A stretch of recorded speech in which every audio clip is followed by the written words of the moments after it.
ಏಸು ಕ್ರಿಸ್ತನ ಪರಿಶುದ್ಧವಾದ ನಾಮಕ್ಕೆ ಸ್ತೋತ್ರವಾಗಲಿ. ಈ ದಿನ ಇದು ನಿಮ್ಮ ಲಭ್ಯತೆ ಮತ್ತು ಸಾಮರ್ಥ್ಯ ಎಂಬ ಸಂಗತಿಯನ್ನು ಕುರಿತು ಧ್ಯಾನಿಸೋಣ. ಮತ್ತಾಯನು ಬರೆದ ಸುವಾರ್ತೆ 9ನೇ ಅಧ್ಯಾಯ 37ರಿಂದ 38ನೇ ವಾಕ್ಯ. ಆಗ ತನ್ನ ಶಿಷ್ಯರಿಗೆ, ಬೆಳೆಯು ಬಹಳ, ಕೆಲಸದವರು ಸ್ವಲ್ಪ, ಆದುದರಿಂದ ಬೆಳೆಯ ಯಜಮಾನನನ್ನು ನಿನ್ನ ಬೆಳೆಗೆ ಕೆಲಸದವರನ್ನು ಕಳಿಸಬೇಕೆಂದು ಬೇಡಿಕೊಳ್ಳಿರಿ ಎಂದು ಹೇಳಿದನು. ಆಮೆನ್.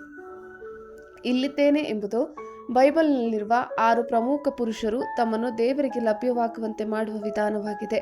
ಅವರು ಯಾರೆಂದರೆ ಅಬ್ರಹಾಮ, ಯಾಕೋಬ, ಮೋಶೆ, ಸಮುವೇಲ, ಯೆಶಾಯ ಮತ್ತು ಅನನ್ಯ. ಈ ಸಂಕ್ಷಿಪ್ತ ಸಾರಾಂಶವನ್ನು ಪರಿಶೀಲಿಸಿ ಮತ್ತು ಇದನ್ನು ನಿಮ್ಮ ಜೀವನಕ್ಕೆ ಹೇಗೆ ಅನ್ವಯಿಸಬಹುದು ಎಂಬುದನ್ನು ನೋಡಿರಿ. ಆಮೆನ್. ಆತನ ಸೇವೆಗೆ ಲಭ್ಯರಾಗಿರಿ. ನಾನು ನಿನ್ನಿಂದ ಉಪಯೋಗಿಸಲ್ಪಡಲು ಸಿದ್ಧನಿದ್ದೇನೆ ಎಂದು ದೇವರಿಗೆ ಹೇಳಿರಿ. ನೀವು ಆತನಿಗಾಗಿ ಕೆಲಸ ಮಾಡುವುದನ್ನು ನೋಡಲು ದೇವರು ಗಂಭೀರವಾಗಿದ್ದಾನೆ. ಎಲ್ಲಾ ಸಮಯದಲ್ಲೂ ನಿಮ್ಮ ಇಚ್ಛೆ ಮತ್ತು ಲಭ್ಯತೆ ಅತ್ಯಗತ್ಯ. ಯೆಶಾಯನ ಆಯೋಗ ಅಥವಾ ಸೇವೆ. ಯೆಶಾಯನು ದೇವರನ್ನು ಸಂಧಿಸಿದಾಗ ದೇವರು ಹೇಳುವುದನ್ನು ಅವನು ಕೇಳಿದನು. ಆಗ ಯಾವನನ್ನು ಕಳುಹಿಸಲಿ, ಯಾವನು ನಮಗೋಸ್ಕರ ಹೋಗುವನು ಎಂಬ ಕರ್ತನ ನುಡಿಯನ್ನು ಕೇಳಿ, ಇಗೋ ನಾನಿದ್ದೇನೆ, ನನ್ನನ್ನು ಕಳುಹಿಸು ಅಂದೆನು. ಆಮೆನ್. ಲಭ್ಯತೆ, ಬಳಸಬಹುದಾದ ಅಥವಾ ಪಡೆಯಬಹುದಾದ ಗುಣಮಟ್ಟ. ಕ್ರಿಸ್ತ ವಿಶ್ವಾಸಿಗಳಾದ ನಾವು ಯಾವಾಗಲೂ ಆತನ ಸೇವೆಗೆ ಲಭ್ಯವಿರಬೇಕೆಂದು ದೇವರು ಬಯಸುತ್ತಾನೆ. ಆತನ ಚಿತ್ತವನ್ನು ಮಾಡಲು ನಮಗೆ ಬೇಕಾದ್ದನ್ನು ಮಾಡುವ ಸಾಮರ್ಥ್ಯವನ್ನು ಆತನು ಕೊಡುತ್ತಾನೆ. ಬೈಬಲ್ ಲಭ್ಯತೆಯ ಕುರಿತು ಚರ್ಚಿಸುವಾಗ ಅದು ಅನೇಕ ವೇಳೆ ಇಚ್ಛೆ, ದೇವರಿಗೆ ಮತ್ತು ಇತರರಿಗೆ ಸೇವೆ ಸಲ್ಲಿಸಲು ಉತ್ಸುಕ ಸಿದ್ಧತೆಯ ಬಗ್ಗೆ ಮಾತಾಡುತ್ತದೆ.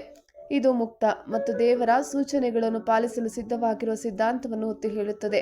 ಆತನ ಕೆಲಸದಲ್ಲಿ ತೊಡಗಿಸಿಕೊಳ್ಳಿ ಮತ್ತು ಯಾವುದೇ ಸಮಯದಲ್ಲಿ ಆತನ ಕರೆಗೆ ಸ್ಪಂದಿಸಿರಿ.